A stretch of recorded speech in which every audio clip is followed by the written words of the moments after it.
تمہارے ہاں گاؤں میں دستور ہوگا، ہمارے شہروں میں دستور ہے، جب لڑکا پہلی رات لڑکی کے پاس جاتا ہے، اللہ اکبر، کوئی کہتا ہے پہلی مرتبہ چہرہ دیکھے گا، منہ دکھائی میں کیا دے گا، کوئی کہتا انگوٹھی بنا رکھی ہے، کوئی کہتا میں نے لاکٹ بنا رکھا ہے، کوئی کہتا میں ہاتھ میں 5000 رکھوں گا، یا تو نظام الٹ ہے، معاملہ الٹ ہے۔ میرا نبی دولہا بن کے پہلی رات سیدہ خدیجہ الکبریٰ کے حجرے میں گئے، اللہ اکبر، میرے نبی اندر داخل ہوئے، سیدہ خدیجہ الکبریٰ نے قدموں کی آہٹ سے پہچان لیا، گھونگھٹ میں کہنے لگی سونے جہاں کھڑے ہو وہیں کھڑے رہیے، اپنے تکیے کے نیچے ہاتھ ڈالا، 40,000 درہم اٹھائے، حضور کے قدموں پہ لا کے رکھ کے رونے لگ گئی، کہنے لگی کملی والے اب گھر میں یہی کچھ بچا تھا جو آج میں نے تیری جوتیوں پہ قربان کر دیا ہے۔ السلام علیکم۔ آئیے دوستو، آج میں آپ کے لیے مولانا عبدالحنان صدیقی صاحب کا بہت خوبصورت بیان لے کر حاضر ہوا ہوں۔ آج کے بیان کا عنوان ہے اسلام کی ملکہ خدیجہ الکبریٰ کا واقعہ۔ آئیے پورے بیان کو آخر تک سنیں، بہت خوبصورت بیان ہے۔ یہ وہ خدیجہ الکبریٰ ہے جسے دنیا نے اسلام کی ملکہ کا نام دیا ہے۔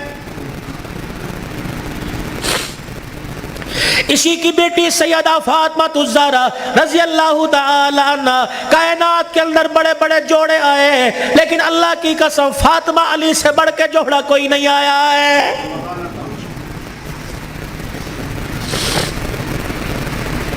رحمت دو عالم صلی اللہ تعالی علیہ وسلم بیٹی کے دروازے پر گئے، جی ابو خیر ہوئے، تم بھی کبھی یہ سنت سمجھ کے بیٹی کے دروازے پہ چلے جایا کرو اور جا کے کہا کرو آجا تیرا باپ تجھے لینے کے لیے آیا ہے۔ لیکن اس نبی کو کیا پتا تھا جس بیٹی کو میں میکے لینے کے لیے گیا، سسرال لینے کے لیے گیا کہ میکے آجا، 4 دن باپ کے گھر میں رہ کے ویڑا آباد کر جا، اس نبی کے علم میں کیا تھا کہ 1400 سال کے بعد بہن دروازے پر آئے گی، بھائی دیکھ کے کہے گا ہنے تے گئی سی پھر آ گئی ہے۔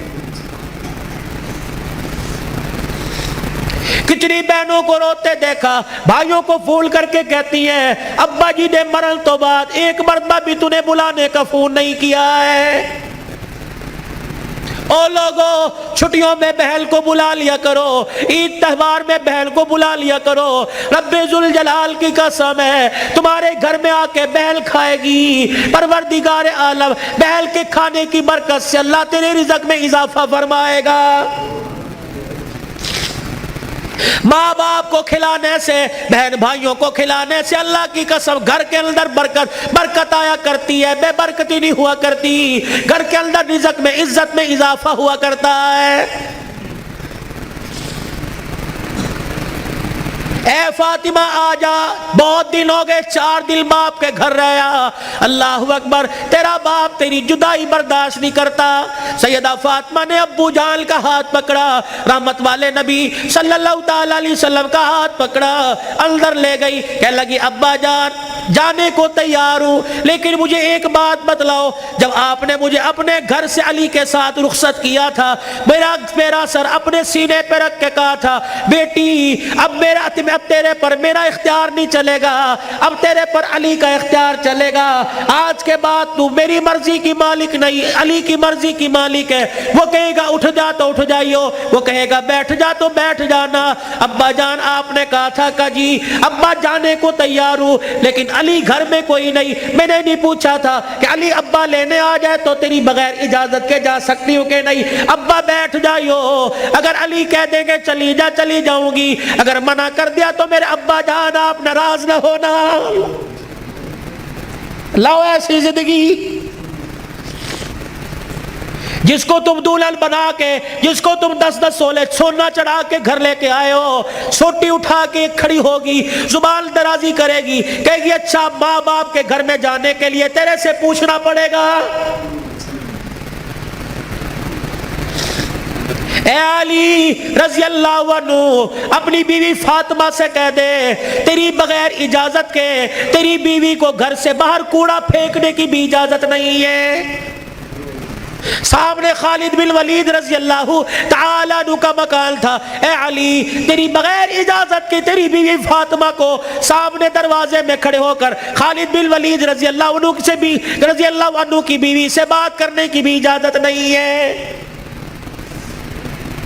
جب تمہارے نکلنے کی دیر ہوتی ہے تمہاری بیویوں کا پتہ ہی نہیں ہوتا کہاں ہے، کبھی کہیں بیٹھ کے تعویذ لا رہی ہے، کہیں فیصل آباد دوڑی ہوئی ہے، کبھی کسی کے ساتھ سارے میرے بھائی نے، کبھی کسی کے موٹر سائیکل پہ جا رہی ہے، کبھی کہیں، یہ بھائی تو لے ڈوبے، اصل بھائیوں کو بھائی نہیں سمجھتی، محلے داروں کو بھائی سمجھی بیٹھی ہے۔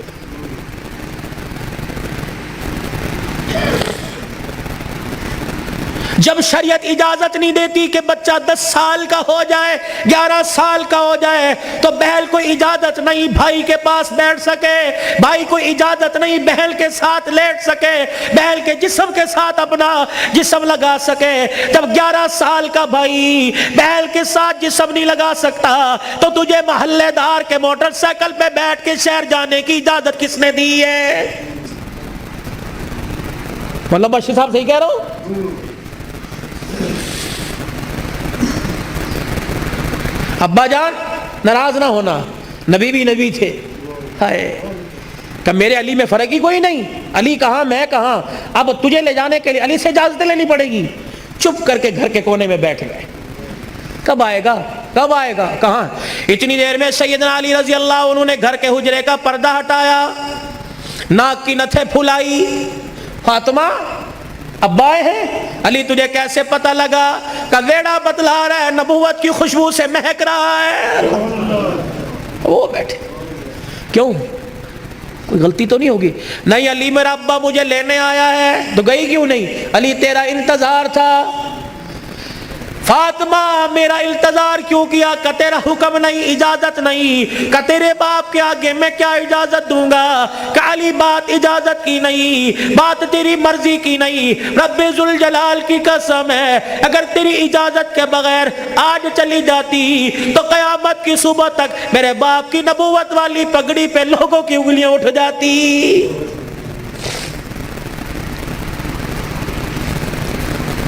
اگر یہ میرا پیغام بہنوں تک جا رہا ہے، بیٹیوں تک جا رہا ہے، خدا کے واسطے لڑنے سے پہلے سوچ لینا میرے باپ کے بالوں کی سفیدی رل جائے گی۔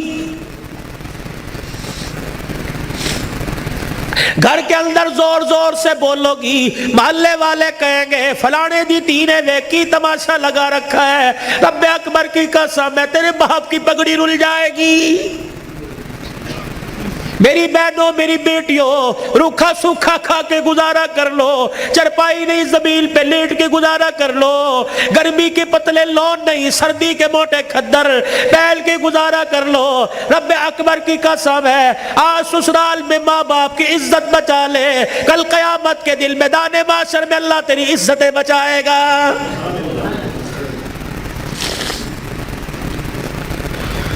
علی رضی اللہ تعالیٰ عنہ کہنے لگے جلدی جا۔ علی جاؤں گی صحیح لیکن جانے کا انداز کچھ اور ہوگا۔ کیا؟ پایا کہ میرا پردہ آسمان کے ستاروں سے بھی ہو جائے۔ تو پھر ایسی گود کے اندر حسین نہ آتا تو کون آتا؟ ایسی گود کے اندر زینب نہ آتی تو کون آتی؟ ایسی گود کے اندر حسن محسن نہ آتے تو کون آتے؟